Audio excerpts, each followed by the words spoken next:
Financiamento Procultura. Governo do Estado do Rio Grande do Sul. Novas façanhas na cultura.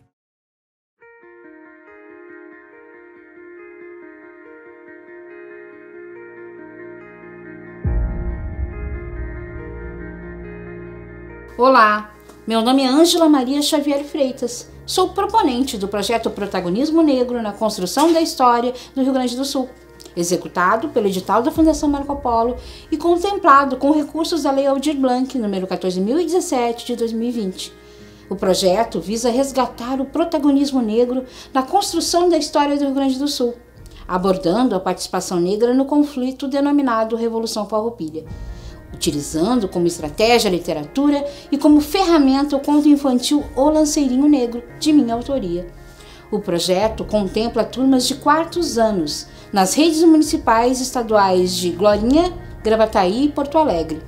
Hoje estamos aqui para divulgar nossa live de lançamento, momento muito aguardado, onde receberemos a participação especial de Sirmar Antunes, símbolo gaúcho máximo do protagonismo negro nas artes cênicas. Estamos profundamente honrados e honradas com a participação do eterno lanceiro Sirmar. William Freitas, estudante de jornalismo e militante da causa negra, terá a inesquecível experiência de nos representar durante a entrevista. Em função da pandemia, é importante lembrar que respeitaremos o distanciamento entre entrevistado e entrevistador, destacando que Sirmar já recebeu as 2 doses da vacina contra o coronavírus e que William também já recebeu a primeira dose. Hora de conhecer um pouco de Sirmar Antunes e sua imensurável contribuição para o povo negro deste estado. Estamos começando a apresentação do projeto Protagonismo Negro na construção da história do Rio Grande do Sul, executado pelo edital da Fundação Marco Polo e contemplado com recursos da Lei Federal Aldir Blanc, número 14.017 de 2020. O material foi desenvolvido pela escritora Ângela Xavier. Uma grande figura para o não esquecimento dos lanceiros negros ao longo da história é o nosso convidado de hoje, o ator Sirmar Antunes. O operário das artes é conhecido por interpretar o Sargento Caldeira, que é o líder dos lanceiros no filme Neto Perde a Sua Alma, longa lançado no início dos anos 2000, que é baseado na obra homônima do saudoso Tabajara Ruas. Embora eu tenha feito uma apresentação rasa do nosso convidado, é hora de recebermos Sirmar Antunes, o nosso lanceiro negro. Sirmar, é uma honra te receber como parte do nosso projeto. Eu gostaria de agradecer em nome da nossa equipe pela sua disponibilidade e, além disso, por nos representar tão bem, a gente que foi bronzeado pelo sol da África, né? E de maneira tão brilhante e emocionante. E, primeiramente, nós gostaríamos de saber um pouco mais sobre quem é o Sirmar e, principalmente, quais foram as principais dificuldades que você, enquanto negro, sofreu no início da sua carreira? Bom, primeiramente, agradecer de estar aqui e retribuir essa emoção, dividir-la com vocês, porque é um prazer fazer parte desse projeto também. Bom, vamos à resposta. A minha vida foi como todo e qualquer criança num bairro simples de Porto Alegre, quando comecei a sonhar em ser artista, em ser ator. Já na adolescência, bem tenra idade mesmo. Minha mãe, minhas tias, minha avó me levavam para assistir filmes da Atlântida, em preto e branco até. E lá eu vi uma pessoa em cena. E eu tive uma sensação. O que aquele cara está fazendo, eu quero fazer. Esse cara era Sebastião Bernardes de Souza Prata, o Grande Otelo, que foi minha inspiração e continua sendo até hoje, para que eu faça cinema. Eu quis fazer cinema e, sem perceber, eu quis fazer cinema para aparecer mais, ou seja, por uma questão de visibilidade. Sempre a nossa etnia teve tão invisível e eu queria me fazer visível, queria me fazer ouvir as coisas que eu queria. Primeiro, eu comecei quase que dentro de casa. Minha avó, minhas tias, minha mãe ouviu muita novela de rádio. E depois que terminava, a minha avó dizia assim: criança, eu, meus primos, minhas irmãs, pra rua, vamos ficar no pátio. Que bom que eu fui criado num pátio, quintal. E eu ficava ali, ficava quietinho. E quando terminava a novela, aquele capítulo, ou era que tinha novela de manhã e à tarde, no horário contrário da escola, eu repetia todo o capítulo para minha avó. E a minha avó achava aquilo um barato. E talvez ali começou a ser o embrião do ator. Eu recebi o primeiro aplauso. Casa da minha avó, da minha mãe, disse, tá agradando. E comecei a fazer teatro no colégio. E aí comecei a fazer teatrinho, e lá com adolescente eu comecei a fazer teatro mesmo. Então, mas não tem nenhuma criança ou negro no Brasil hoje que possa dizer que nunca sofreu preconceito, nunca sofreu discriminação. Nós todos sofremos preconceito desde que nascemos, porque a sociedade brasileira tem essa herança incrustada dentro dela, desde os tempos coloniais, que nos colocam para baixo, que nos invisibilizam, que querem tentar nos matar todo esse tempo. E nós decidimos não morrer e enegrecer ainda mais esse país. Assim foi o início de carreira. Eu acredito que a grande questão que envolve o nosso projeto é a Tua Majestade atuação como o Sargento Caldeira, que trouxe o assunto dos lanceiros negros de volta para os debates dentro do nosso estado e a sua história. Com isso, como foi o estudo para ver esse personagem? Você já conhecia essa história dos lanceiros? Olha, os lanceiros negros, a história dos lanceiros, ou seja, esse episódio de Porongos, da Revolução Farroupilha, a gente não aprendia isso na escola, nos livros escolares. Eu fui aprender já convivendo, já adolescente, fazendo teatro e dizendo poesias, tal, numas rodas de poesia que o mestre Oliveira Silveira proporcionava com o grupo SEMBA, grupo que ele fazia parte e que ele liderava, e lá as pessoas se reuniam para falar da negritude, falar da gente. E ali eu comecei conversando com o Oliveira, a aprender mais. Oliveira Silveira, o professor Guarani Kitts dos Santos, um historiador, que nos alimentava com essa história dos lanceiros. Então, quando o Tabajara Ruas me convidou para fazer o Sargento Caldeira no filme, eu já tinha um embasamento, aí fui estudar mesmo, fui ler alguns livros e tal, fui estudar a fundo a Revolução Farroupilha e os lanceiros negros. Tudo o que dizia a respeito dos lanceiros, desde as charqueadas. Porque, na verdade, muitos deles foram tirados das charqueadas para se transformar no corpo de lanceiros negros. Então, e foi muito interessante fazer isso. Porque eu já tinha feito um filme histórico, alguns anos antes do Neto Pertsolma, que é Lua de Outubro, que eu fazia o Maragato, que era a Revolução de 1923, 24, Revolução Federalista. E aí mergulhei na história para aprender, para poder pegar subsídios para o personagem. E quando fiz os lanceiros, também, quando eu fiz o Neto Pertsolma. E tanto que algumas escolas, colégios, posteriormente, depois do filme pronto, que depois foi programado, ganhou prêmios e tal, estreou nos cinemas de Porto Alegre, alguns CTGs e escolas me convidavam para dar palestras e falar sobre os lanceiros e tal. E meio um pouco eu me especializei, digamos, na questão dos lanceiros negros. E em 2001, no ano do Neto, o Jefferson D., o diretor de São Paulo, veio a Porto Alegre, foi a Gramado, e lá ele deu uma entrevista dizendo que no Rio Grande do Sul, um dos estados mais caucasianos, mais brancos da federação, havia hoje artistas, pessoas que representavam muito bem a negritude, sendo um lanceiro contemporâneo. E foi aí que pintou essa alcunha, digamos, de lanceiro contemporâneo. E em 2003, eu fui funcionário dos Correios um bom tempo, e os Correios, aí saí por questões outras e tal, e em 2003 os Correios lançou um selo em homenagem aos lanceiros negros da Revolução Farroupilha. A direção dos Correios em Brasília, eu e o senador Paulo Paim, me convidaram para fazer lá na cerimônia de lançamento do selo uma performance cênico-poética falando dos lanceiros. E aí eu me apresentei no Salão Nobre do Senado Federal, onde são recepcionados chefes de Estado. Entrei de pés descalço, lança em riste, com a roupa do filme Neto Perto Sua Alma, vivenciando um lanceiro negro, contando o que foi a nossa visão da Revolução Farroupilha.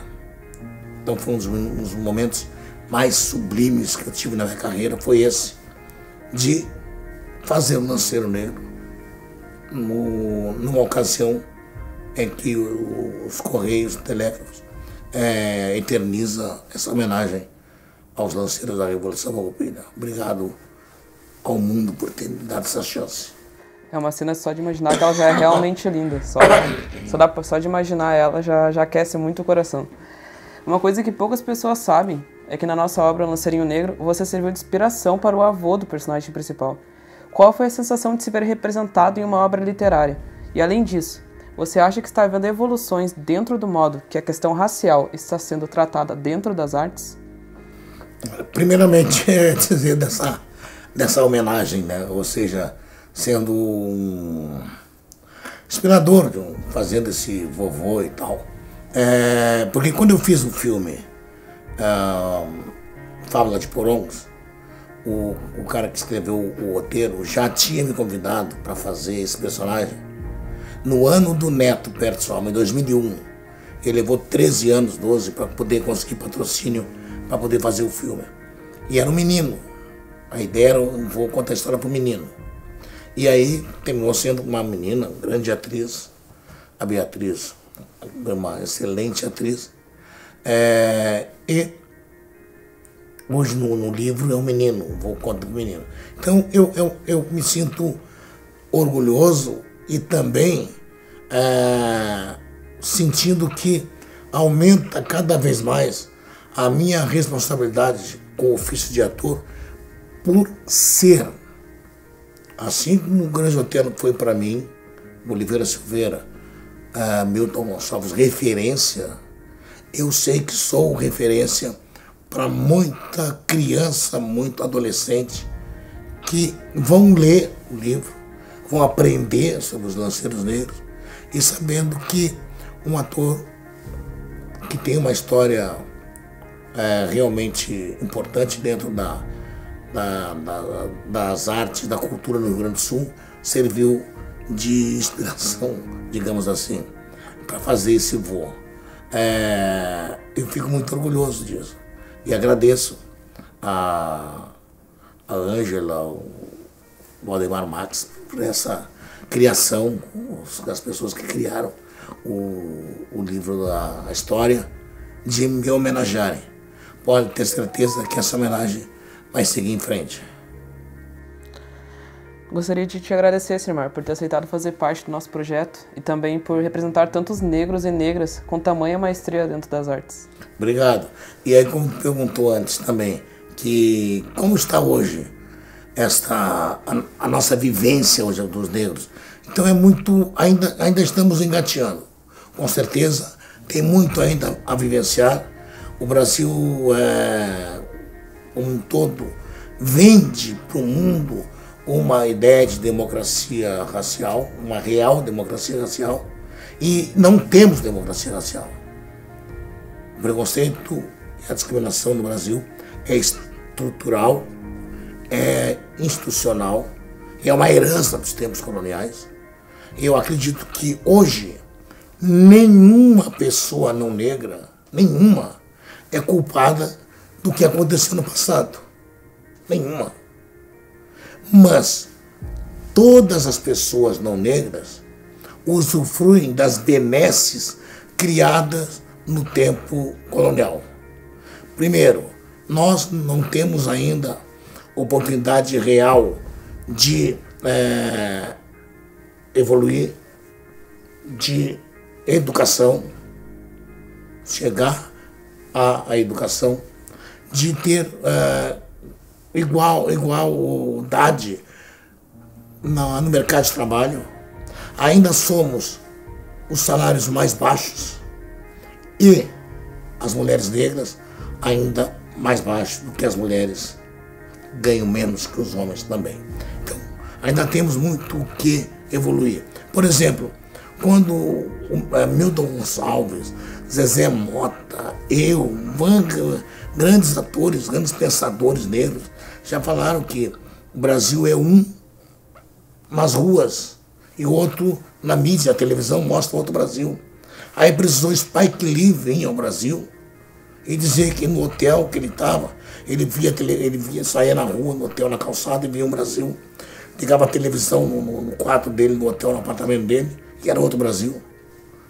E aí, o Estatuto da Igualdade Racial, que beneficiou um pouco mais essa entrada. Hoje vemos negros e negras nos comerciais de televisão, na publicidade. Mas ainda é pouco, porque somos 56% da população e temos apenas 20% nos comerciais de TV, nas novelas, nos cinemas e tal. E o cinema só vai ter a cara do Brasil quando ele tiver a cara de 56% da população. Ou seja, eu preciso me ver na TV, eu preciso me ver no cinema. E quando eu digo eu quero ver meus pares, os meus iguais. Quero ver negros e negras atuando, não aparecendo no comercial, não aparecendo, mas protagonizando o comercial. Então, eu li em algum lugar, não lembro onde, que se eu tiver que contar minha história, eu pego a caneta, eu pego o microfone, eu mando na câmera. Por quê? Porque só eu sei o que me faz feliz e só eu sei o que me faz sofrer. E as pessoas não têm noção do que é contar a história do negro sem conhecimento de causa. Não basta boa vontade, basta ter conhecimento de causa. Ou seja, você tem que ter, não basta ter vontade, aí tem que ter na pele os açoites de ontem e na alma os açoites de hoje. Correto? Para poder contar essa história. Eu preciso me orgulhar de ser essa meninada, essa criançada. Eu tenho orgulho desse pichain, desse meu nariz assim, dos meus beiços grossos, da tez da minha pele, bronzeado pelo sol da África. Tenho orgulho disso. E a criança tem que ter orgulho de ser negra. O que a sociedade brasileira tentou ocultar todo o tempo, tentou ocultar todos esses anos. Ou seja, a beleza dos cabelos da mulher negra, a beleza. Nossas vós, nossas mães eram obrigadas a alisar seus cabelos com ferro quente, porque era feio mostrar. Hoje eu vejo a televisão, apresentadoras, atores, atrizes, com suas tranças, seus cabelos cacheados, que maravilha. Então a criança da periferia, de todas as periferias, poderão ver e dizer: que bonita aquela moça, mamãe, que bonito, papai. Um dia eu chego lá e estudar para chegar lá, nunca abandonar o banco de escola. Porque a única arma que temos ainda é, que ninguém nos ganha, é o conhecimento. Se tivermos conhecimento, nós chegaremos aonde quisermos. Ou seja, se eu cheguei até aqui onde eu estou, muita criança pode chegar, muito adolescente pode chegar. Não sei se respondi a tua pergunta. Respondeu. Então essa foi a apresentação do projeto Protagonismo Negro na construção da história do Rio Grande do Sul. Eu espero que todos tenham gostado e até logo. Assim como a era do ouro em Minas Gerais, do cacau na Bahia, da cana-de-açúcar no Nordeste, aqui no Rio Grande do Sul, reinou por mais de 100 anos o charque, que enriqueceu esse estado a partir da metade sul. Os negros estão despidos, senhora pelotense, trabalhando no sol. Os negros estão desnudos, senhora pelotense, trabalhando no sal. Eles vieram de longe, de campos tão distantes, repontados pela estrada. Com seus mugidos fundos, brancos homens de preto a tocar. E um ponteiro a chamar: venha nego, venha nego, venha nego, venha boi, venha nego. Eles vieram de longe, poleangos assim, e foram embretados e passaram por todas as facas, pelo sol, senhora pelotense, e chegaram a pretos velhos, com as marcas na pele, na carne, na alma, embretados e charqueados. Esses mesmos negros, com sua mão de obra qualificada, enriqueceu esse estado, foram arregimentados nas estâncias, nas fazendas, e se transformaram na tropa de elite da Revolução Farroupilha. Sim, tropa de elite. E foram vergonhosamente traídos e chacinados por gaúchos, por brasileiros, por imperiais e farroupilhas que lutavam por conta que doeu no bolso o imposto cobrado no charque. Os únicos politizados nesta revolução ou nesta guerra eram os negros, o povo negro que lutou apenas pela própria liberdade. E foram traídos. Os senhores não imaginam que seja uma carga de lança. Carga de lança diante do inimigo, à noite. Uma noite contuda, de ir rasgando roupas, pele, carne, tudo. A sanha de não velhos açoites. Carga de lança no campo da luta, à noite. Uma noite negra e pontiaguda. Sombras noturnas rolam no horizonte. Há nuvens de sangue no chão. E cada lanceiro estendido é uma noite pisoteada. Roupas em teias rasgadas. Noite que ficou para sempre libertada. Carga de lança. Noite alforriada.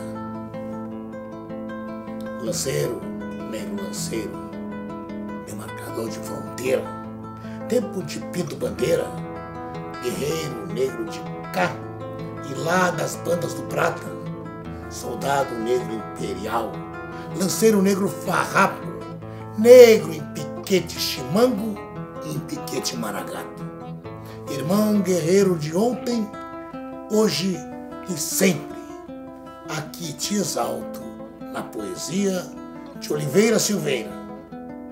Um beijo, um abraço e um aperto de mãos em cada um dos senhores. Com axé do universo.